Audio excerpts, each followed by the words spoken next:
Dear brothers and sisters, I welcome you all to hear and see this video message. Today we are going to pray for fertilizer autonomy in India. India imports around 90% of the fertilizer raw materials from other countries. Because of this, central government giving around 2.5 lakh crore subsidy to fertilizer manufacturing companies and farmers. This should be regulated and controlled in coming years. For this, the green hydrogen game changer for India, it will helpful to reduce the subsidy burden for union government. This is the part 3 video for fertilizer sector. You can go through the description, through link I explain everything. In this third part video, I will give the message why we need the green hydrogen manufacturing for fertilizer and steel industries, and soil health mission why mandatory in India, and way forward for chemical fertilizers I will explain.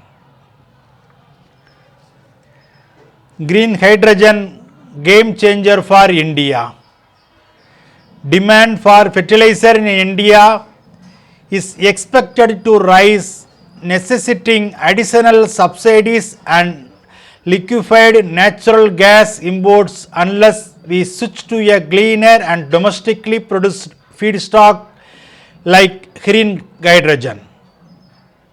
With rupees 2.5 lakh crore subsidy, India could potentially produce 5.8 million tons of hydrogen, become a leading producer, meets our demand and export also. Notably, India estimated green hydrogen demand for fertilizer is about 3 metric ton annually.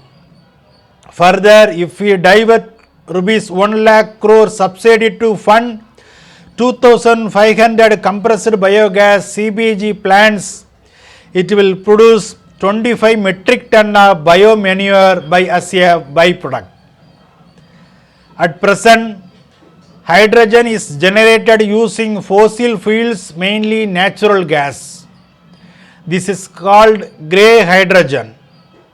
Green hydrogen is a zero carbon fuel made by electrolysis using renewable power from wind and solar to split water into hydrogen and oxygen.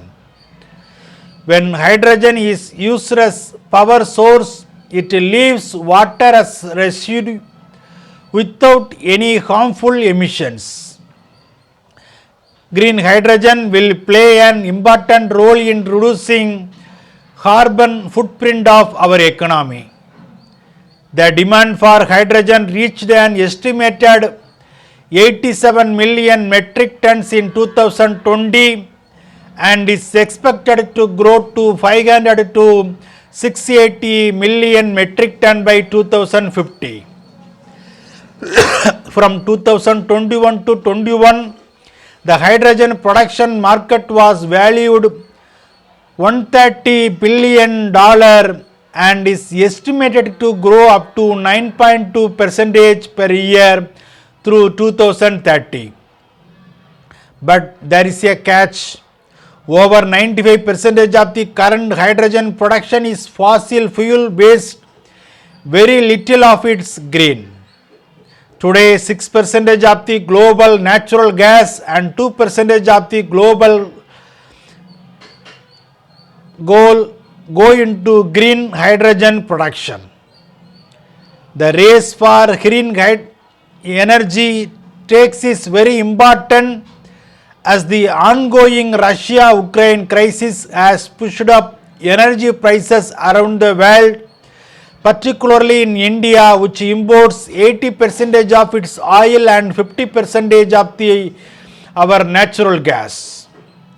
Hydrogen and ammonia are anticipated to be the future fuels, and production of these fuels using renewable energy is one of the major requirements towards sustainable energy security and reduction in fossil fuels import bill for the nation. Bulk manufacturing industries like fertilizer, steel and chemical, which consume feedstocks like hydrogen and ammonia, cannot be decarbonized with renewable electricity alone. Green hydrogen could be a potential pathway to achieve this goal. India strategies is to use its vast land mass and low solar and wind tariffs to manufacturing low cost green hydrogen and ammonia at scale.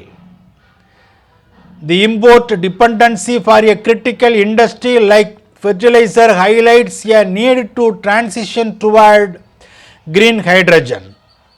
This will help insulate the country's exposure to volatility in global fertilizer and natural gas prices.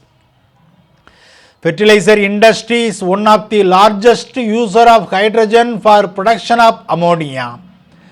The fertilizer industry in India currently consumes large quantities of fossil fuels, especially natural gas. It is used to produce ammonia, which is the main nitrogen-based feed intermediate for all nitrogen fertilizers. Green ammonia is synthetically manufactured by combining nitrogen with hydrogen using renewable energy sources. A shift to green ammonia would help cut India's fertilizer subsidy burden and boost energy self-reliance by reducing dependence on imports of expensive liquefied natural gas for fertilizer manufacturing. India produces only very little of the ammonia it needs. Most of it comes out of imports. The country needs around 15 to 16 million tons of ammonia annually. Policy support will be required to make production and use of green hydrogen and green ammonia is a viable proposition. Production and use of green ammonia both as feed and source of energy will help India to be Atmanirbar for her need of energy and fertilizers. There is also a need to incentivize hydrogen production through production-linked incentives to bring in economics of scale. India should be the global hub for green hydrogen production and export by the National Hydrogen Mission schemes. In India, green hydrogen can be used to replace grey fossil fuel-based hydrogen and coal and natural gas as fuel and feedstock. India currently consumes approximately 7 million tons of grey hydrogen per year, making it the world's second largest hydrogen consumer. India's current hydrogen demand is expected to reach approximately 21 million tons by 2030 and about 20 million tons by 2050. Demand for hydrogen in the Indian fertilizer industry is projected to rise from about 3 million tons per year today to 7.5 million tons by 2050. Green hydrogen's potential in fertilizer production is critical for reduce high subsidy burden of India. The cost of green hydrogen production is currently about 5.5 per kilogram to $3 per kilogram in countries with good solar resources and is projected to continue to decline steeply this decade. For cost efficiency of green hydrogen production, electrolyzers needed to fall below 250 per kilowatt dollar from existing $7 to $1,000 and renewable energy to $20 per megawatt hour from existing $30 to $35. Falling renewable energy prices coupled with the dwindling cost of electrolyzers and increased efficiency due to technology improvements have increased the commercial viability of green hydrogen production. Currently, alkaline water electrolysis techniques is being used which consumes more electricity to produce hydrogen, while use of polymer electrolytes membrane electrolysis would bring down the electricity in requirement, resulting in further cost reduction for hydrogen production.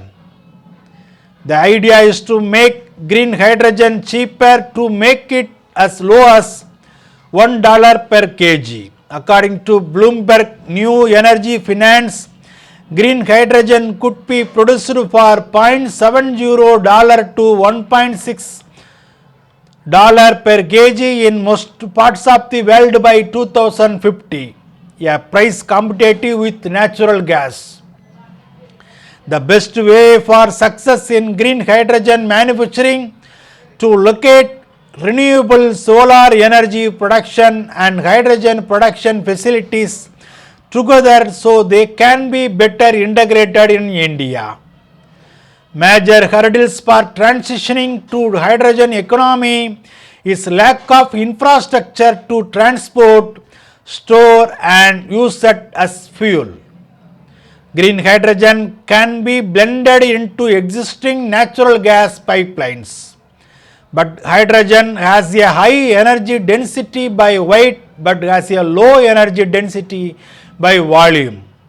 Even when highly compressed, stored in solids or liquefied, the energy density by volume is only 1/4 that of gasoline, although the energy density by weight is approximately 3 times that of gasoline or natural gas. India needs a multi-country alliance to financially and technologically support and develop green hydrogen technologies. As of 2020, the global hydrogen market was valued at $900 million and is expected to reach $300 billion by 2050. According to analysis at Fitch Solution, the global hydrogen market could jump to 10% by 2030. The number of investment in green hydrogen has risen from almost none in 2020 to 121 gigawatts across 136 projects in planning and development phases totaling over $500 billion in 2021. In 2020, major European companies announced plans to switch their truck fleets to hydrogen power. Reliance Industries and Adani Group, two of its India's largest energy companies, announced a foray into green hydrogen production in 2021. Reliance Industries announced its a plan to use about 3 gigawatt of solar energy to generate 4 lakh tons of hydrogen. Gautam Adani, founder of the Adani Group, announced plans to invest $70 billion to become the world's largest renewable energy company and produce the cheapest hydrogen across the globe. Germany and Japan could be a key market for green hydrogen produced in India. The Power Ministry of India has stated that India intends to produce cumulative 5 million tons of green hydrogen by 2030. In April 2022, the public sector Oil India Limited which is headquartered in eastern Assam, Duliajan set up India's first 99.9% pure green hydrogen pilot plant in keeping with the goal of making the countries ready for pilot scale production of hydrogen and its use in various applications, while research and development efforts are ongoing for a reduction in the cost of production, storage and the transportation of hydrogen. To support this transition from grey hydrogen to green hydrogen and to cater to growing hydrogen demand, India will have to invest continuously for innovation and R&D projects and demonstration projects to support commercialization of upcoming technologies and accelerate cost reduction of green hydrogen production.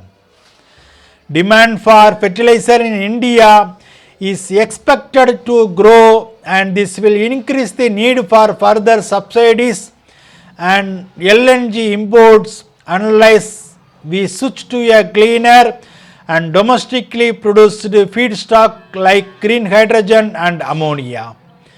Green hydrogen can help bridge the gap between demand and supply of feedstock requirements. Why soil health mission mandatory to implement?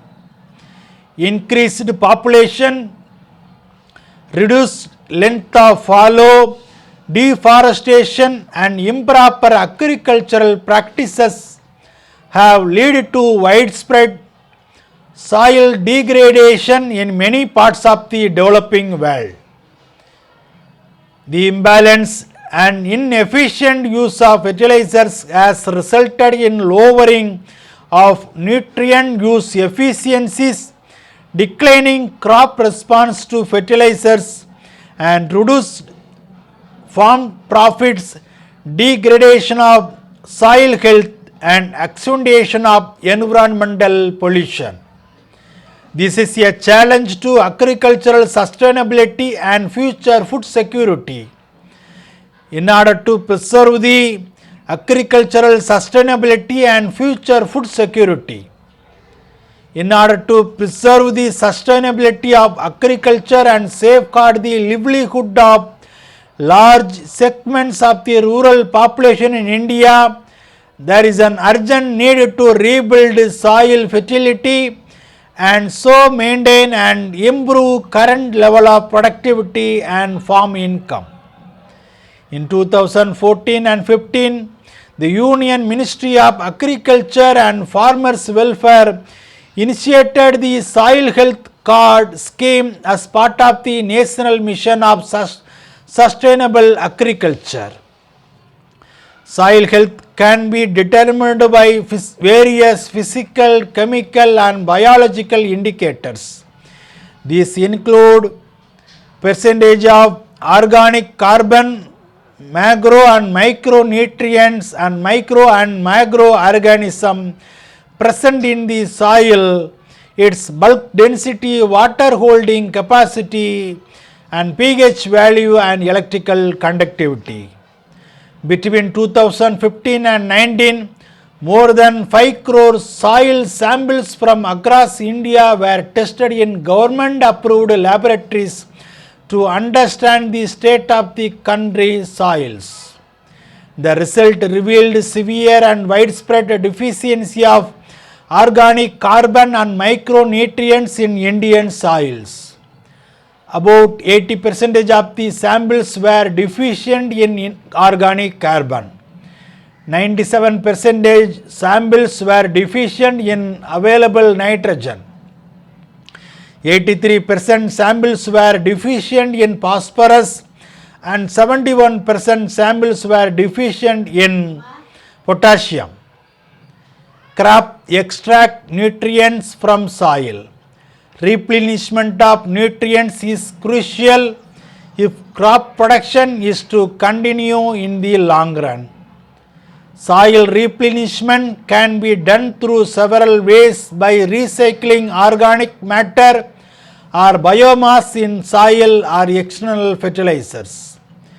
Recycling of organic matter or biomass can be done through application of organic fertilizers and practices like growing green manure crops and mulching. Some other practices that help regain nutrients include crop rotation, intercropping and mixed cropping.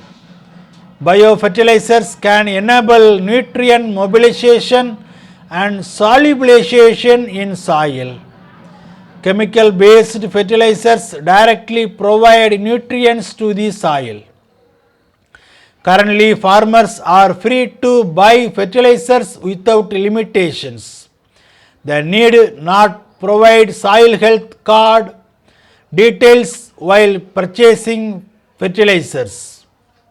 Soil health card provide information to farmers on nutrient status of their soil along with recommendation on appropriate dosage of nutrients to be applied for improving soil health and fertility.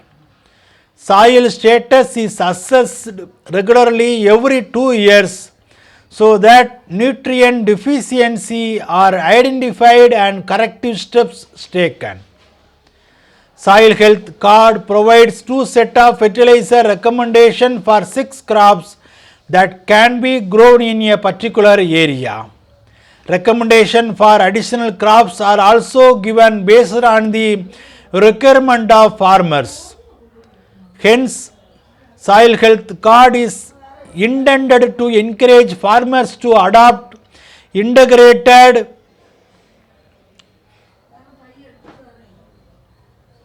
nutrient management for judicious use of fertilizers and crop planning for increase in productivity of the land. By soil health card, considering the high level of usage of urea and damage to the soil quality, farmers are encouraged to adopt phosphatic and complex fertilizers which are better compared to urea in maintaining and improving the soil nutrient quality. The government efforts to attain better nutrient use efficiency of applied fertilizers in the field based on nationwide soil testing and balanced administration of fertilizers did not gather momentum. Restoring the health of the soil is at the core of the efforts of government. There cannot be any shortcut. The farmers, the government agencies and the scientific community have to toil hard for sustainable agriculture and there cannot be any shortcut to reach the goal. Way forward for chemical fertilizers. We need to ensure both the availability and affordability of fertilizers at all costs to farmers to sustain food grain production. Therefore, we may have to reorient our current practices in the application of plant nutrients through mineral and chemical fertilizers. Number 1, the government should have a steadfast action plan to increase in domestic production of fertilizers. Number 2, do away with privatization of public sector enterprises in the fertilizer sector and undertake their systematic expansion and diversification. Number 3, India needs to explore more on natural gas resources efficient mining. Number 4, for manufacturing technology, our country is completely dependent on big foreign players for the technology license for setting up new plants as well as technological upgradation of existing plants. Our country has several institutions conducting extensive research on the subject focused primarily on agriculture. However, there is no dedicated research institution in the country which is exclusively devoted to research in the fertilizer sector. There is a growing need for growing setup up a national level research and development center exclusively devoted to the promotion of research in the fertilizer sector. We must invest in innovation to develop best practices and newer technologies that will help increase output per kg of fertilizer used. This includes investing in knowledge to ensure the best suited fertilizer and quantity are applied to specific crops. Number 5, increase in soil testing facility and issuing soil health cards. More diligent use of available indigenous and imported urea and DAP is the need of the hour. For this, more concerted action plan for effective soil testing and fertilizer administration is warranted not only to conserve costly fertilizers and reduce its waste but also to ward off its leaching and consequential environmental problems.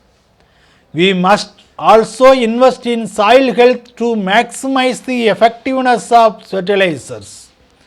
Indian soils are generally deficient in nitrogen, phosphorus and potassium and do not give high yields.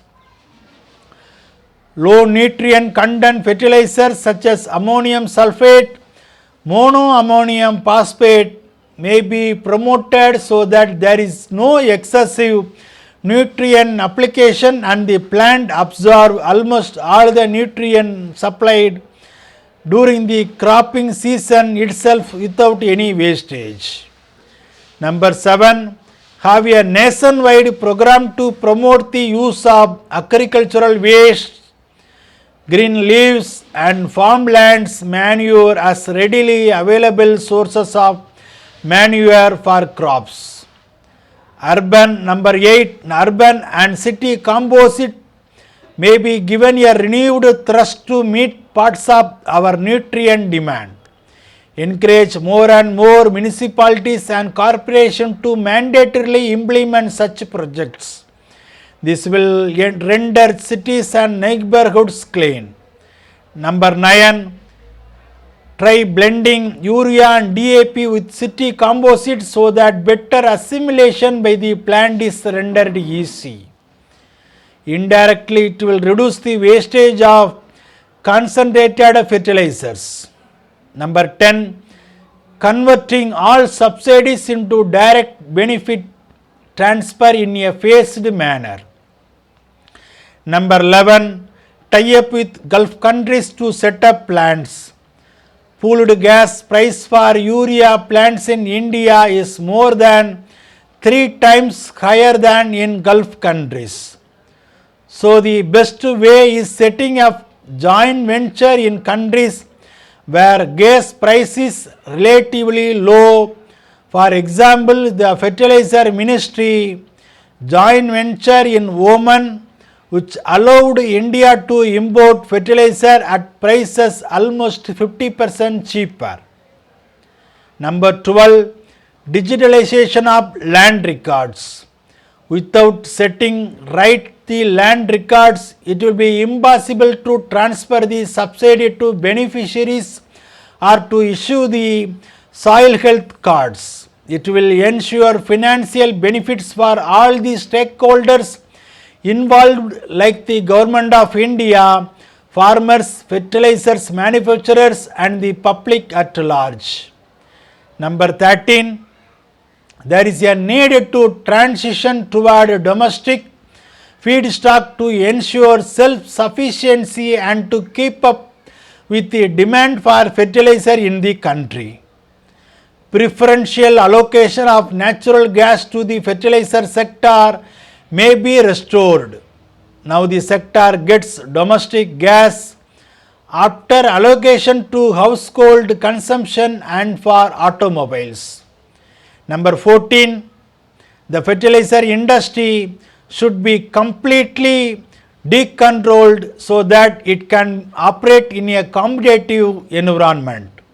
This will encourage the introduction of new products and knowledge for the farmers. This in turn will bring a paradigm shift in the use of inputs and farm practices in Indian agriculture. Amen.